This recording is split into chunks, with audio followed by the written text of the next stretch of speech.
ఆ నలుగురిలో నేను లేను. ఇది నిన్న అల్లు అరవింద్ చెప్పుకొచ్చినటువంటి మాట. ఇక్కడ పాయింట్ ఏంటంటే నా దగ్గర 15 థియేటర్లు ఉన్నాయి. ఇదివరకు ఆయనకు కూడా దాదాపుగా 200-300 థియేటర్లు ఉన్నాయి. ఇవన్నిటిలో కూడా నడుస్తూ వచ్చింది. అయితే అసలు పాయింట్ ఏంటంటే సినిమా రంగం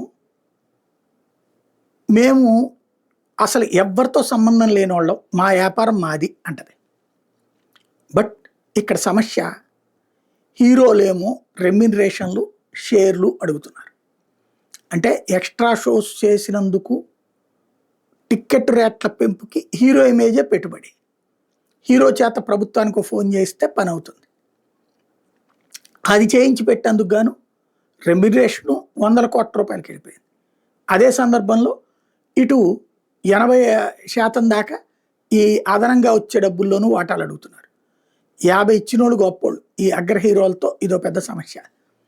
అట్ ద సేమ్ టైం ఇప్పుడు ఏమవుతుంది, అదే ఒక భారమై నిర్మాతలకి చివరికి నిర్మాతలు రెమ్యునరేషన్లు తీసుకునే దశకు వచ్చింది.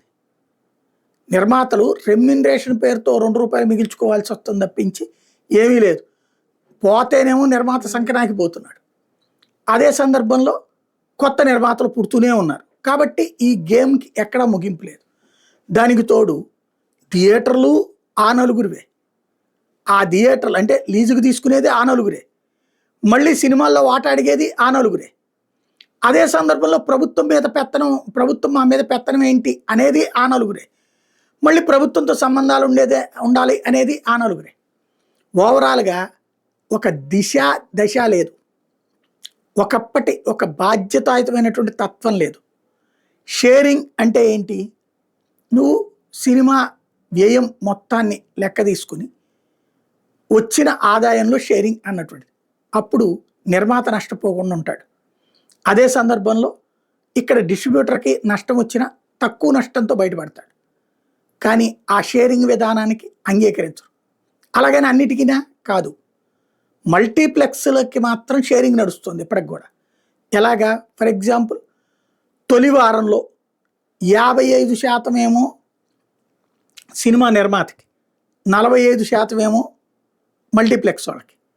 రెండవ వారంలో 50%, మూడో వారంలో థియేటర్ వాళ్ళకి ఎక్కువ, ఇటు వీళ్ళకి తక్కువ నిర్మాతకి. అదే సింగిల్ స్క్రీన్లకు వచ్చేటప్పటికి వేధించుకు తింటున్నారు వాళ్ళని.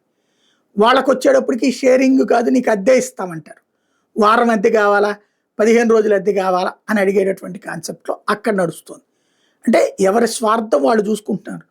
ఒకళ్ళకొకళ్ళం బాగుపడదాం అన్న ఆలోచన.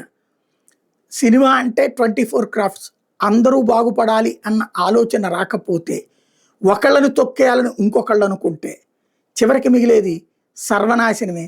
ఏ దొంగలో దగులుబాజీలో వచ్చి పెట్టుబడులు పెట్టడం తప్పించి, ఒకప్పుడు దావుద్ ఇబ్రహీంలు, చోటా రాజన్లు బాలీవుడ్ సినిమాలకు పెట్టుబడులు పెట్టేటప్పుడు అట్లాంటి వాళ్ళందరినీ కంట్రోల్ చేసేటప్పటికి అక్కడ పెట్టుబడి పెట్టేవాళ్ళు లేక విలవిల్లాడుతున్నారు, నష్టాలతో గిలగిల్లాడుతున్నారు.